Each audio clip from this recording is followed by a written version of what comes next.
SEC's bow to DoubleZero carries major weight for decentralized infrastructure, Peirce. The U.S. regulator's decision to give the project's token distributions a pass represents the right get-out-of-the-way approach, Commissioner Hester Peirce said. Even before the arrival of President Donald Trump and his crypto-friendly regulators, the U.S. Securities and Exchange Commission had a crypto advocate, Commissioner Hester Peirce, who contends that a decision this week to grant DoubleZero a so-called no-action letter represents the kind of space she's long been wanting to offer blockchain pursuits. The SEC staff agreed to the startup's request that the agency wouldn't pursue any registration complaints for tokens issued for the specific aims of DoubleZero's decentralized physical infrastructure network, DePIN. Commissioner Peirce suggested this open door for DePIN efforts keeps the SEC out of business it shouldn't be in. Rather than relying on centralized corporate structures to coordinate activity, DePIN projects enlist participants to provide real-world capabilities, such as storage, telecommunications bandwidth, mapping, or energy, through open and distributed peer-to-peer networks, she said in a statement. The activity doesn't trigger the Supreme Court's Howey test, the test that decides what falls within the SEC's jurisdiction, because such projects allocate tokens as compensation for work performed or services rendered, rather than as investments with an expectation of profit from the entrepreneurial or managerial efforts of others.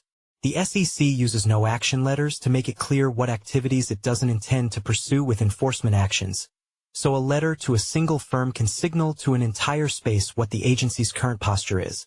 But to reap the benefits, the activity has to stay strictly within the boundaries outlined in the SEC's letter.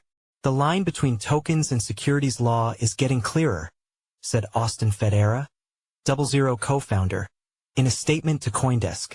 Founders who once spent countless hours and legal dollars on this question can now focus on building.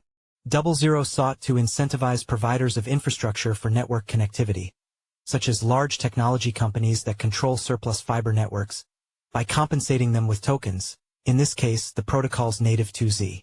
Treating such tokens as securities would suppress the growth of networks of distributed providers of services, Peirce said. Blockchain technology cannot reach its full potential if we force all activities into existing financial market regulatory frameworks. The agency's action drew praise from advocates of decentralized finance, DeFi. No-action letters are one of the most pragmatic tools for navigating regulatory uncertainty in crypto, and the SEC's issuance of no-action letters shows that constructive engagement with regulators is possible, said Amanda Tuminelli, executive director of the DeFi Education Fund, in a blog posting by the DoubleZero Foundation. The SEC has been pursuing an aggressive course of pro-crypto policy actions under Chairman Paul Atkins. Earlier this week, he said at a roundtable event in the agency's Washington headquarters that establishing clear rules for the digital assets sector is job one for the SEC. Before Atkins arrived, Peirce led the agency's crypto task force and was already working on policy statements to clarify the regulator's expectations for the industry. Read more. DoubleZero's new Internet for blockchains nabs $400 million valuation from top crypto VCs.